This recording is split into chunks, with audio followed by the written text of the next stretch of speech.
Oi, pessoal, seja muito bem-vindo aqui ao Fica a Dica. Para quem não me conhece ainda, meu nome é Jéssica, sou estudante de enfermagem e eu estou com um projeto muito legal aqui no canal, que é o projeto Famílias Saudáveis, onde eu estou falando sobre ciclo familiar e saúde.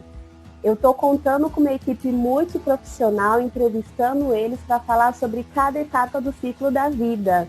Aqui no canal já tem entrevista com psicóloga, com pediatra, com nutricionista, com dentista, tem pedagoga, tudo falando sobre a infância, que é a primeira etapa do ciclo da vida.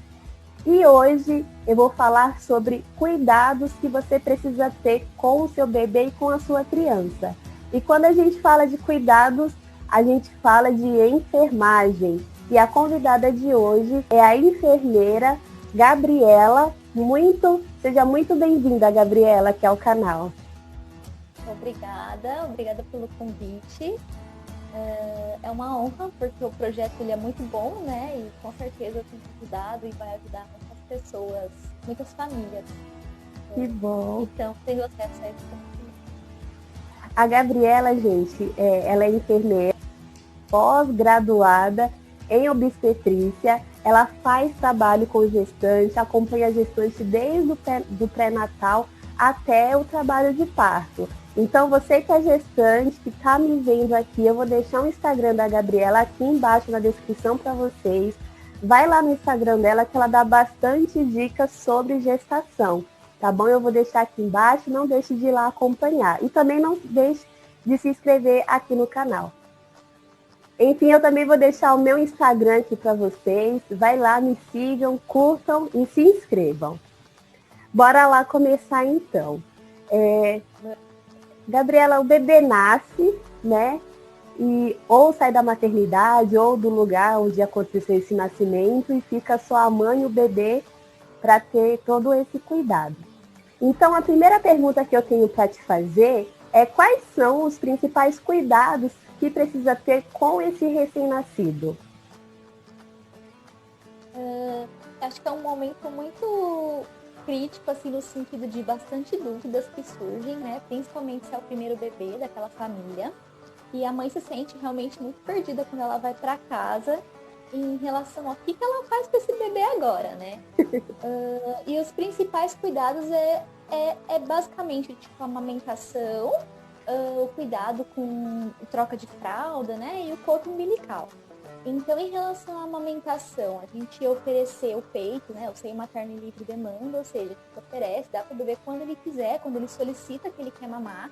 Então, a gente não tem a intenção, assim, não é indicado, né, que a gente restringe. Então, só pode oferecer o peito de 3 em 3, de 4 em 4. Não, o ideal é que a gente deixe o bebê mamar o quanto ele quiser. Em relação ao corpo umbilical, a gente não recomenda usar moeda, nada desse tipo, né? Só fazer higiene a cada troca de fralda com álcool. E a troca de fralda também. A gente costuma indicar a troca bastante frequente, porque o bebê realmente faz bastante xixi e cocô. Ele basicamente mama e enche a fralda. Então, se a mãe preferir, ela pode fazer essa troca antes, porque depois que o bebezinho mama, né, ele dorme, deixa ele dormir. Ou ela pode fazer depois, caso o bebezinho mame e enche a fralda e ela não queira deixar ele com a fralda cheia para evitar assadura e tudo mais. Lembrando que nesse processo, assim, até os 6 meses, só o leite materno ele é suficiente. Então a gente não precisa dar nem água, nem chá, nem suco, nem nada, porque no leite tem tudo isso, todas as vitaminas e água, e o bebê precisa.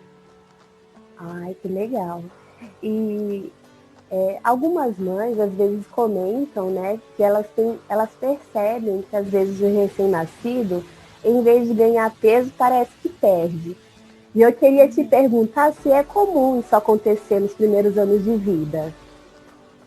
É comum e é esperado que o bebê perca até 10% do peso nos primeiros dias de vida.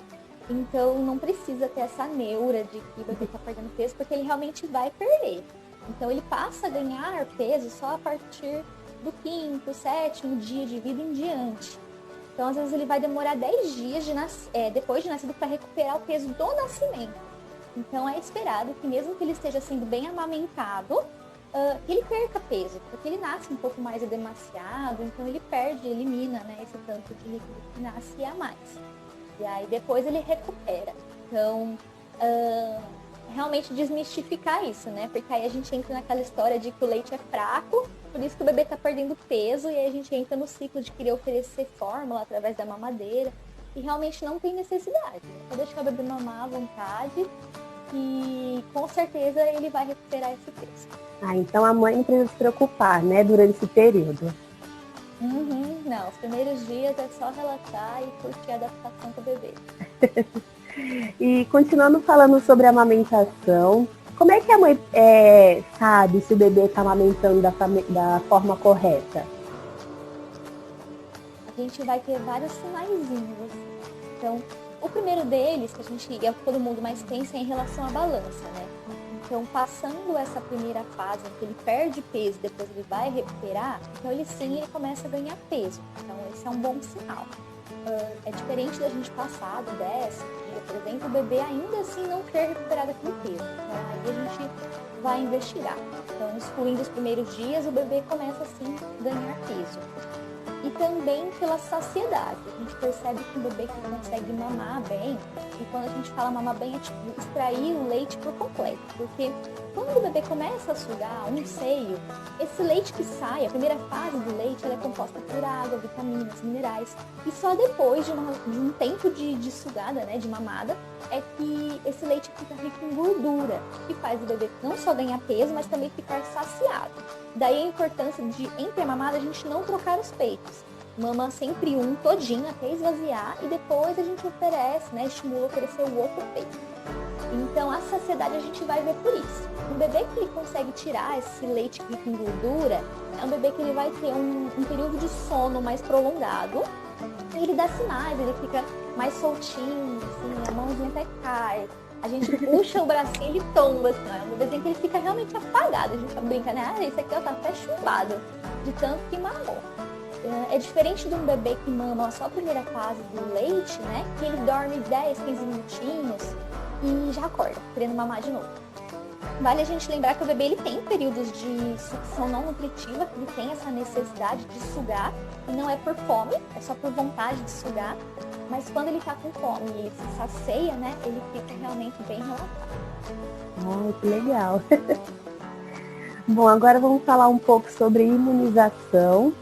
Eu gostaria que você falasse qual que é a importância da vacinação e quando que começa esse processo de vacinação. Vacinar o bebê, ele tem importância não só individual, mas também coletiva, né? Quando a gente vacina uma criança, o sistema imunológico dela fica mais preparado, né? Ele cria anticorpos para combater doenças e caso não se aloje naquela criança e outras crianças também estejam vacinadas, também evita essa propagação. Então, a importância da vacinação não é só individual, né? Além de ser muito importante, porque evita você adquirir doenças que podem causar sequelas e até morte, mas também ela tem importância coletiva. Então, a gente vacina uma criança, a gente protege as outras crianças que envolvem. E isso falando de adultos também, né? A vacinação, ela começa assim que o bebê nasce. Então, nas primeiras 24 horas, a gente faz a primeira dose da hepatite B, e depois vão ter as outras doses ao longo da primeira infância, né? E depois, nos primeiros dias, a gente faz também a BCG, que previne contra a tuberculose.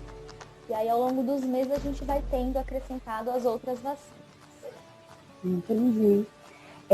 Ainda sobre vacinação, houve assim uma evolução onde é anotado essas vacinas. Antes era só um papelzinho, agora a gente tem uma caderneta, né, que é praticamente um livrinho. E eu queria te perguntar se essa caderneta ela serve só para anotar as vacinas ou se tem outra utilidade? Não. Hoje em dia ela vem já padronizada, né? Ela vem para todas as maternidades, essa caderneta da criança, a gente chama, né? E além do calendário vacinal, né, que a gente marca lá todas as vacinas que é feito, a gente marca também todos os testes que o bebezinho faz quando ele está na maternidade. Então ele faz o teste do coração, o teste do pezinho, o teste da orelhinha, o teste da linguinha. Tudo isso a gente já deixa lá anotado. E a gente deixa também anotado o peso, a altura do nascimento. E esse mesmo caderno, né, a gente vai usando ao longo de toda a infância. Então, a gente vai acompanhando mesmo o crescimento e o desenvolvimento da criança por esse caderninho. Além dele ser muito informativo, né, para os pais tem muitas orientações importantes também para o crescimento e para a educação da criança. Que legal. Então é importante ler ela, né? É importante, não só guardar, mas também lê-la. Tem bastante informação legal lá. Bom, já que você citou crescimento e desenvolvimento, agora eu queria te perguntar qual a diferença entre crescimento e desenvolvimento. Essa é uma pergunta muito legal, porque a maioria das pessoas às vezes não se atenta muito a isso, né? A gente fica mais preocupado em ganho de peso e estatura da criança, que é, na verdade, o crescimento. Então, o quanto que ele cresce de altura e de peso. Mas desenvolvimento, quando a gente fala, né, sobre essa diferença, é sobre o quanto que a criança está se desenvolvendo de forma psíquica e motora, cognitiva, né, de acordo com a idade que ela tem. Então, um bebezinho, com que momento ele começa a sentar, a procurar as coisas com os olhos, a querer conversar, a querer apoiar para levantar. A criança também, quando ela começa a falar, então de ter atenção em relação a isso, né? Cada criança ela tem o seu tempo, não é uma regra que cada criança que as crianças têm que fazer tudo igual na mesma idade, né? Na mesma faixa etária. Mas ainda assim a gente tem algumas coisas que são meio padronizadas para determinadas idades, assim. Então, estar atento ao desenvolvimento da criança é importante por conta disso. Para a gente ver se aquela criança está crescendo, ao mesmo tempo que ela está se desenvolvendo, desenvolvendo essas habilidades, né? E aí, através disso, a gente consegue também, por exemplo, fazer um rastreio de doenças como autismo, como problemas auditivos, em que a criança às vezes, tem um atraso para desenvolver a fala, para desenvolver algum comportamento com os pais. Então, ter uma atenção em relação a isso é importante. E o que a gente percebe hoje também é que o acesso à tecnologia, né? Então, as crianças terem mais acesso ao celular, à televisão o tempo todo, tem às vezes atrapalhado os pais de verem o quanto essa criança está se desenvolvendo, né? De acompanhar de pertinho. Então, o ideal mesmo, assim, que a gente pode comentar é que os pais consigam mesmo dedicar um tempo para a criação dos filhos nesse sentido, para tentar desenvolver atividades mais lúdicas, que estimulem o comportamento motor, né? A aprendizagem, né? De quanto a criança começa a conseguir pegar coisas mais finas, de quanto a criança começa a pedir as coisas. Então, se a família conseguir, né, sempre dedicar um tempo a mais para essa criança, para observar, acompanhar e estimular esse desenvolvimento, é muito bom. Olha, quais são os principais fatores que podem influenciar no crescimento e no desenvolvimento da criança? A televisão, né, a tecnologia, o celular que eu comentei, é uma delas. Então, quando a gente mantém uma criança mais tempo numa televisão, por exemplo, a gente pode ter risco de desenvolvimento prejudicial da visão.